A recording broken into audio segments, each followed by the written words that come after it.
All right, so welcome back to the fifth video. Now, I must admit it's been a while since I uploaded the last video, and a lot of you have been asking about the next video in this series about getting started with the board layout file. And here I am after more than a year. Well, I've been busy with studies, work, startups, and that kind of stuff. But here I am. So let's get started with this and let's hope to finish the whole tutorial series as soon as possible. So here you are in your board layout file. Now, if you want to switch back to your schematic, you can just do a simple Alt tab or do Alt plus 1 and Alt plus 0 for the control panel. As easy as that. Now let's familiarize ourselves with the basic tools which we have already seen in the schematic window in the previous videos. Well, the first and the foremost is the move tool. Now you can easily just zoom in and click on the origin of a component which has been placed over here. So let's say JP1 is jumper 1, and you can see there is a plus sign over here. That is basically the origin of the component. I can just select it and drag inside the board area. Now this is your board area, which is actually your PCB, which is going to be printed out. Now this is the origin of your PCB, and here you can see if you can see the dimensions over here, these are the actual dimensions, and these are in mils. Now mils, for some people it's like difficult to understand, so we can easily change our grid settings and dimensions. So you can go to grid over here, and let's say I like mm, so I'll do mm. I'll do a size of 1 mm with an alternate of 0.5 mm, and I'll just press OK. Now we have a grid of 1 mm. So if I keep my mouse pointer over here, you can see my circuit is of 160 mm cross 100 mm. You can easily resize that, but we can do that later. But let's familiarize ourselves first with the simple tools. Here we go. We have the origin of that Mega 328P. I can just click on this origin and drag this thing inside. Now if I right click on this thing rotates. As simple as that. Next up is mirror. What happens if I mirror? Right now this component is on the top layer and the routing is to be done on the bottom layer. So we are designing a single layer PCB over here. But what if I want to push this component on the bottom layer? I'll just do a mirror, and you can place a component right now on the bottom layer. So I'll just undo that. Next up is the easy rotate stuff. Just click on the origin and it rotates. As simple as that. And you can select multiple components with the align tool, and you can align a hell lot of components together. We will get into the align tool well later. We don't need that right now. So right now what you can do is select the group tool, group all of these together, click on the move tool, and now I'm going to do a control and right click. So I'm going to hold down control and do a right click. So now I'm doing a group move. Well, that's how you do group actions. You first group all the components and then select the tool. In this case, we are using the move tool, and then just do a control plus right click, which applies all the actions to the tool you have selected. And I'm just going to release the control button and I'm going to do a left click. Now all my components are on the board area itself. Alrighty, so the next thing I plan to do with this is to resize the dimension of this board. So let's start with this thing. So this line over here, what I can do is I can do a right click on this line and go to properties. Now this line happens to be on layer number 20, which is the dimension layer. Layer number 19 is the unrouted layer, and top is layer 1, and we go to the layer number 16, which is the bottom layer. Now we are going to route all the tracks of the PCB on the bottom layer and all the components are on the top layer. Now, since this is a single layer PCB and we are using through hole components, the components would be on the top layer and the legs of these components come through the PCB to the bottom layer and we solder them on the bottom layer. So that's how these things works. But right now, let's talk about the dimension layer. So since we are talking about this line, these are the x and y coordinates of this line. So the line starts from x coordinate 0 and y coordinate 100, which happens to be this point over here, and goes to x0 and y0, which is the origin over here, which means the width of the PCB right now is 100. I want to bring this down to 60 mm, and we are talking about millimeters right now. So I'll just type in 60 and click on enter on apply, and that's it. I will do the same for this line. Now the coordinates of this line are different, but we are only bothered about the y coordinate. So I'll just do a 60 again over here. So we have reduced the size, and I'll do the same. Now we are worried about the x coordinate. Let's say 45 mm should be enough. Click OK, go to properties, and I'll do the same with the x coordinate of this point over here. And here we go, we have resized our PCB. Now the next thing I will be doing is using the move and the group tool together to rearrange all these components in a preferred suitable way. So let's do that. Alright, so now I'm going to use the move tool to drag around a few components. In the meanwhile, there are these sub windows called as design manager, inspector, and selection filter, which are not needed as of now. So I'm just gonna remove them. You can bring them back by clicking on view, design manager, inspector, and selection filter. Okay, so let's use the move tool and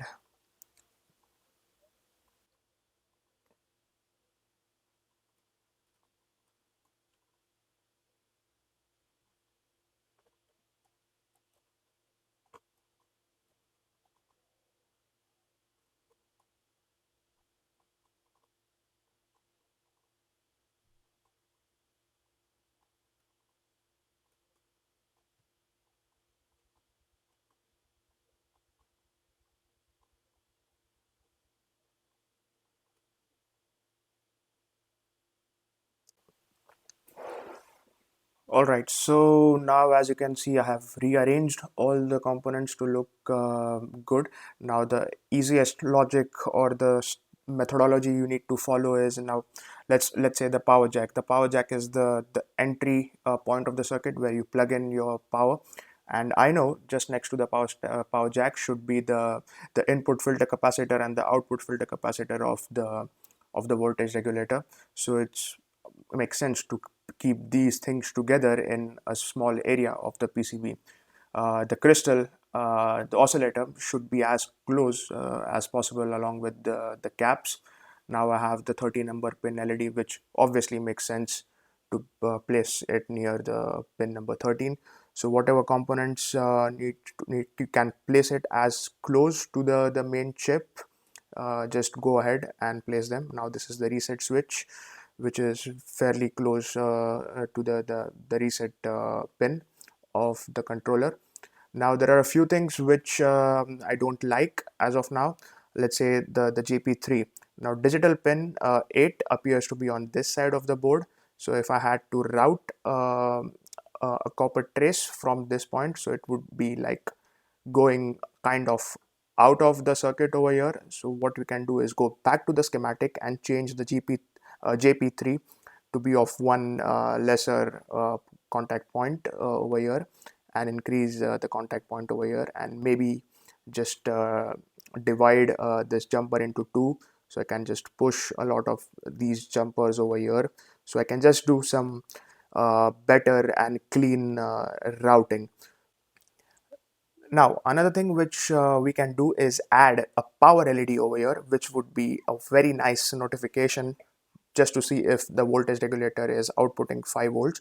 So it would be just an LED in series with the 5 volt rail and through a resistor and back to a ground. So our circuit will have two LEDs right now, one over here and one over here. So what I'm going to do is go back to the schematic and make some of these changes, like reducing the number of jumper pins over here and changing the jumper structure over here and adding an LED, and then come back to the board layout and see what happens and how does it look.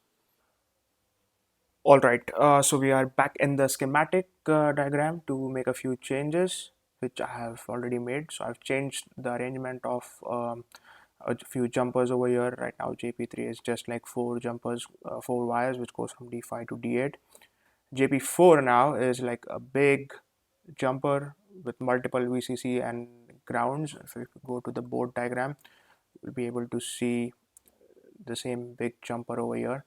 So the ground over here directly goes to the ground over here, VCC to the VCC. So we have like multiple VCC and ground pins which are generally required for prototyping. If you come to the power module over here, I've added one more LED across 220 in series with a 220 ohm resistor.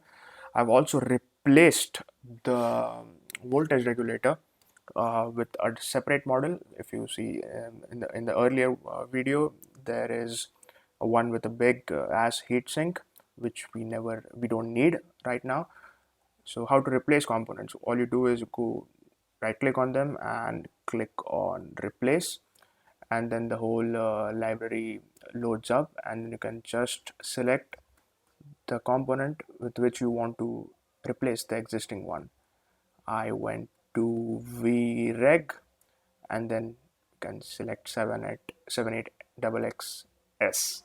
That's it. I'm not going to replace it again because I've already done that. And I right clicked on it and went to the value and I assigned it 7805. So those are all the changes I made in the schematic file. Now let's get started with the routing. Okay, for the sake of simplicity, let's come to the top left. Now I'm going to select the move tool and I'm going to try to move this component maybe near far. Let's say this area looks good enough. So I've already arranged a few components here and there. Now the LED can be brought somewhere over here like this, along with the resistor. There's a lot of space over here, so we can push these filter capacitors a little bit inside along with the voltage regulator. So this whole thing becomes the end of the PCB over here. Resistor, you can push it on the top, rotate this,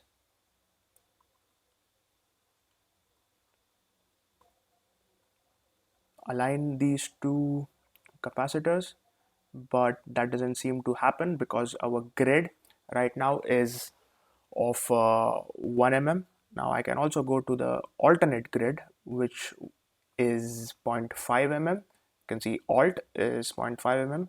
So all I need to do is hold the alt button, and now you can see over here the grid changes from 1 mm to 0.5 mm, and now I can move this component with better precision. But still I don't think so that's not let's say that's not precise enough for us. So I'm going to change the grid settings. Oh, by the way, before you do that, let's see the display. So I've turned on the display of the grid, and you can see this is your grid, and every square box is of 1 mm. And now I'm going to change it to zero point 0.1, and the alternate grid is, let's say, 1/10 of the original grid, and I hit OK. Now the boxes seem to be disappear. Nope, but our grid has become more finer. So I can zoom in and you can see now each box is of 0.1 mm. And now if I try moving it, now I can move it with much better accuracy.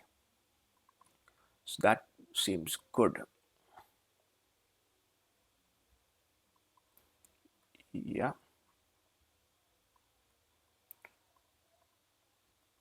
Where is your center? Sometimes it's hard to find the origin of these components. That time the best thing is to just group it and drag. Yeah, this looks fine. So you can do all sorts of beautification with your circuit. Okay, now it seems to be a good time to get started with the routing tool, which is by far the most exciting thing you can do in circuit design. Okay, so I've selected the route airwire tool. Now, since this is a single layer PCB, we need to go to the bottom layer since all the components are on the top layer, and now you have the blue color over here. We're going to select walk around obstacles, and let's increase the width. I'm just scrolling down. Yeah, 0.040064 looks like a good option. I'm going to do a left click and it starts routing, and I'm do a left click once again. So that completes the routing of the net D9. And you can keep on doing this for the rest of the PCB. Now say for example you messed up your routing in a weird fashion and you just want to rip up the only part which you messed up. For that you have the rip up tool. So I just rip up the parts of the trace which I messed up, and then I select the route airwire again and I route it. So it's as easy as that. There's one more interesting thing which I would like to show you. So let's say the DC barrel jack. This is the first and foremost entry point of power in your circuit. So the power goes from the DC barrel jack to the voltage regulator and through the rest of your circuit and comes back to ground and exits the circuit. So if you can see over here, there are a lot of ground points in your circuit. The first one being over here, then over here, then over here, here. There are lots of ground points. So if you had to use the route tool, you had to route one big ass wire to all the ground points, which are like present everywhere in your circuit. Now that would be a big mess. To avoid that, we have something called as a polygon tool. So I'm going to select polygon. I'm going to make sure I'm on the bottom layer and just select any sort of wire. It doesn't really matter. And I'm going to select solid. So let's start with the origin. So I'm just going to do a left click, then do another left click over here and make a polygon around my PCB. And the polygon completes over here. As soon as you complete the polygon, it's going to ask for the name of the polygon. Now we want to pour a layer of copper which is of the signal name ground along the whole circuit. So I'm just type in ground and click OK. The boundary changes to a dashed or a dotted line. And to complete this polygon pour process, I'm just going to click on rat's nest. And here we go. It has filled the whole PCB with copper.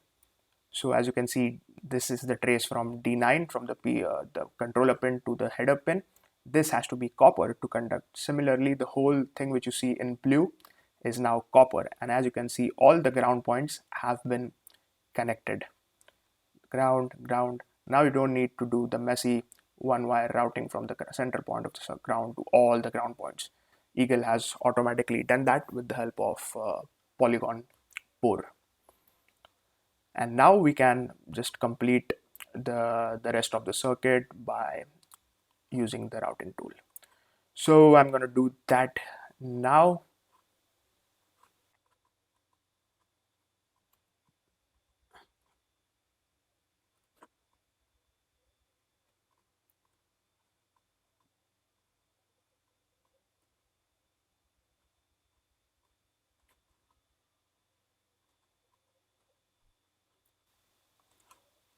Alright, so when it comes to the power of the circuit, this trace needs to be a little bit thicker so that it would be able to supply the enough current which the whole circuit requires. All you can do is get your mouse over here and keep on scrolling down until it gets bigger and bigger. Let's see, yeah, 1.27 looks like big enough for trace. Obviously, you can do a lot of PCB trace width calculations to nah.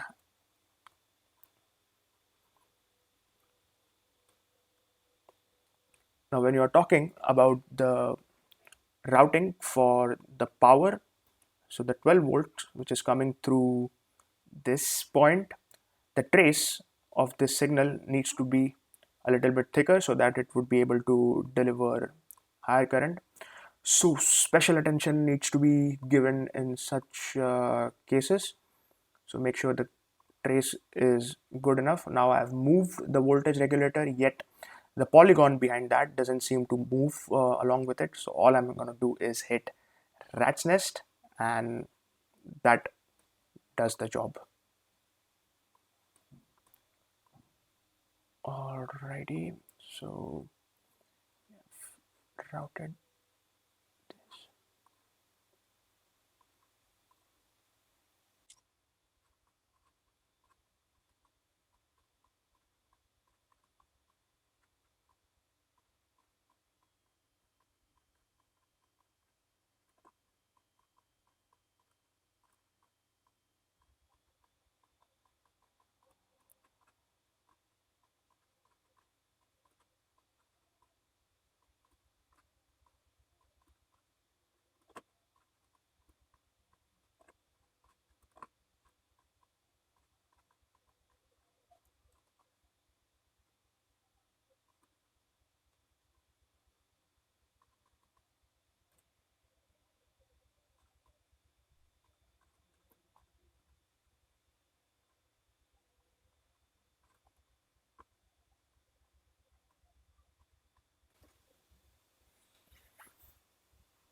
All right, so we have basically completed routing each and every unrouted wire on this PCB, and all the components seem to fit well inside the designated dimension area. You can also shrink this PCB, but for the sake of simplicity of this being your first tutorial about routing, we'll keep it sweet and simple and let the PCB be bigger.